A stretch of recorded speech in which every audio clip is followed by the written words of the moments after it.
my name is Tofpik.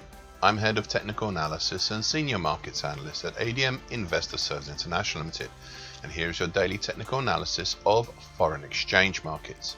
I'll start with the euro against the dollar.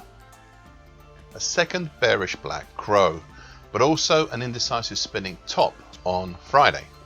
We spent all last week below the continuation trend line from the old December 2019 to May 2020 lower diamond uptrend, currently at 118.98, as well as most of the week before the significant June 2018 high at 118.51.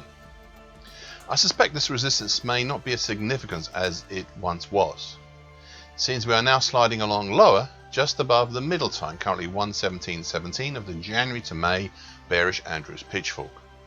Now this pitchfork seems to have taken on the mantle of the bearish angle of attack right now. However, there is an obstacle in the way, and that's the significant 50% Fibonacci line of the June 2020 to January 2021 move at 117.58 and the almost pipe bottom early last week as a sign of that. Now, so far today, continued on lower to the latest daily bearish harami made last week. We've managed to break down through the lows of last week and look to be challenging the 50% Fibonacci line at 117.58. Below that, well, we're going to have to start looking at the April 2021, well, the 2021 low in fact. Cable, aka sterling against the US dollar. A second bearish black crow here on Friday and a good follow on to the prior immediate countering bearish harami. The market seemingly started to stop travelling on the breached but unbroken May 2020 today uptrend, currently at 138.48, or at least trying to stop. The market recently had used the uptrend as an attractor rather than an uptrend. This may be supportive to the idea I put forward last month of a possible very large Adam and Eve type double top formed over the whole of this year. Overhead we have the gently sloping downwards medium moving average, currently at 139.31, and a little higher the similarly sloping lower short medium moving average, currently at 140 even. Oh, and let's not forget the rising long moving average below, currently at 137.05, which I suspect has aided the uptrend in its actions. Now so far today, a different sort of action. A further dip lower, looking like a bearish opening black Mariposa right now, and a challenge to the long moving average, though the market has balked at really testing it. This will be the first challenge to the long moving average since September of 2020. Please note that challenge in September last year was actually unsuccessful. Euro sterling. A third bullish white soldier on Friday and a challenge to the top side of the May today based bear channel, currently at 84.90 to 85.78.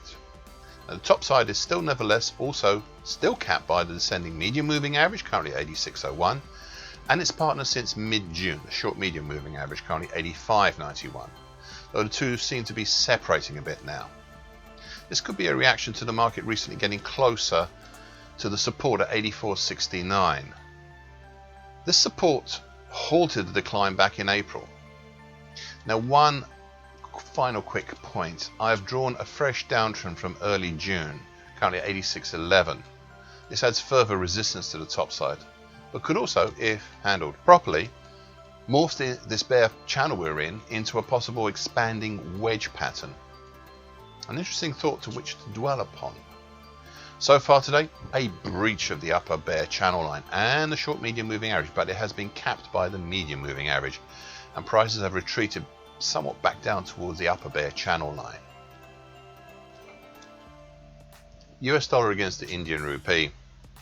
A second bullish white soldier on Friday and a suitable follow-on to the previous session's counter to the counter bullish thrusting pattern. Interestingly, the market is still finding it hard to move up over the 50% Fibonacci line of the April 2020 to February 2021 move at 74.63. Meanwhile, support below is at the 50% Fibonacci line of the February to April 2020 move at 74.26. It's also worth watching the short moving average, currently at 74.49. It's seeming to be acting as a dynamic support level last week. Now, so far today, a gapping move higher since filled in that opened over and forced its way higher still over the 50% Fibonacci line at 74.63. This is a significant move higher, as it's forced its way higher through and over the overhead resistances seen 2 and 3 weeks ago at 74.86 and 74.88 respectively.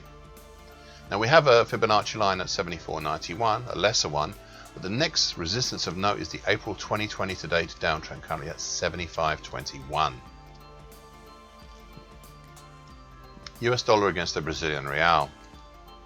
An indecisive spending top on Friday, putting the brakes on a fall that happened since the middle of the week before last.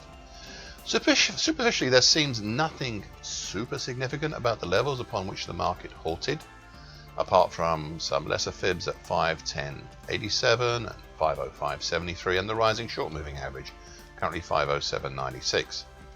However, if we look back in mid-June, we can see a congestion has built up around the 505.75 area, not dissimilar to that lesser fib.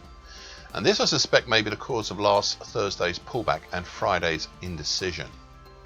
Another observation I'd like to reprise is the remarkable number of dead crosses since late May. The latest being the medium moving average, currently at 535.55, moving down through the long moving average, currently 536.60. Now, I know these are lagging indicators, but one ought not to so easily disregard them, if for no other reason than because a number of them. Additionally, recent action has allowed me to draw a new bearish Andrews pitchfork for the action from late May to early July. The market is currently in between the upper tie, currently at 524.81, and the middle tie, currently 499.49. US dollar against the Mexican peso. A third countering bearish harami on Friday. This continues to show the extensive indecision in this market. Now, this indecision stretches from the fall back to the levels originally seen in mid-April, but which recently started again in late June. The overhead medium moving average, currently 20.15.58, and the long moving average, currently 20.20.40, despite their lull in mid-June, still continue to provide the main overhead resistances. Interestingly, the adherence to the neckline of the February to March head and shoulders top, currently at 1988.57, has brought to my mind the idea that this neckline is acting as an attractor to the market. Meanwhile, the April to May based congestion zone between 1985 and 1995 with a neckline, currently 1961.34, well, or the late January to mid-May head and shoulders top, well, they may be acting as support. Just for good order's sake, I spoke just before my annual leave of the possible monthly key reversal the market might make in June. Indeed, it turned out to be a monthly key reversal down after all that. Now, so far today, yet another counter. This time upwards with what looks like a possible bullish white Maribosa. Prices are punched up over the short medium moving average, currently at 1996.40, but as yet have not approached last week's high or highs. It seems to be further evidence of the extensive indecision in this market. Thank you for listening. This short version broadcast gives essential market patterns and consequences. Please be aware of the risk disclaimer posted with this broadcast. Copyright is Eddie Tofpik and ADM Investor Services International Limited. And here comes the final bit.